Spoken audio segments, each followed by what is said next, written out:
রাজধানীর বসুন্ধরা আবাসিক এলাকায় বেসরকারি বিশ্ববিদ্যালয়ের শিক্ষার্থীদের হামলায় জাতীয় নাগরিক পার্টির এনসিপি উত্তরাঞ্চলের মুখ্য সংগঠক সার্জিস আলম আহত হয়েছেন বলে খবর পাওয়া গেছে।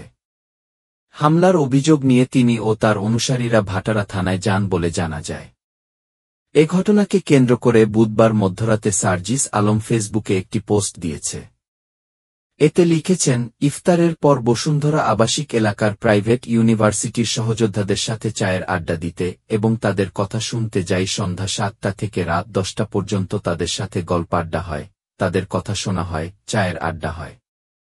এনএসইউ, আইইউবি, এআইইউবি, ইউআইইউ এই ৪ প্রাইভেট বিশ্ববিদ্যালয়ের শতাধিক সহযোদ্ধাদের সাথে আড্ডা দিয়ে এনএসইউর সামনে দিয়ে হেঁটে আসছিলাম। আমার সাথে ১৫-২০ জন প্রাইভেটের সহযোদ্ধারা ছিল। পরে এনএসইউ গেটের সামনে দেখি ১০-১২ জন ঢাবি সিন্ডিকেট নিয়ে স্লোগান দিচ্ছে। এর মধ্যে ছাত্রদলের সেন্ট্রাল নেতা আহমেদ শাকিল ছিল। আমি এগিয়ে যাই তাদের কথা শুনতে, কিন্তু তারা ইচ্ছাকৃতভাবে আমার সাথে থাকা প্রাইভেটের শিক্ষার্থীদেরকে গালিগালাজ করতে থাকে। ওদের ১০-১২ জনের মধ্যে ১-২ জনকে স্টুডেন্ট মনে হলেও বাকিদের দেখে ভাড়া করা টোকাই দুষ্কৃতিকারী মনে হচ্ছিল। বিব্রতকর পরিস্থিতি সৃষ্টি করাই এদের উদ্দেশ্য বুঝতে পেরে আমি দুই পক্ষকে চলে যেতে বলি এবং চলে আসি।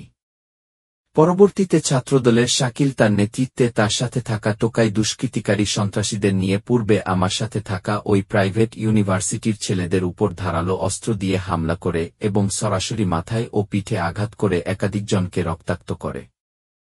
ছাত্রদলের শাকিল সহ বাকি সন্ত্রাসীদের দ্রুত বিচারের আওতায় আনতে হবে।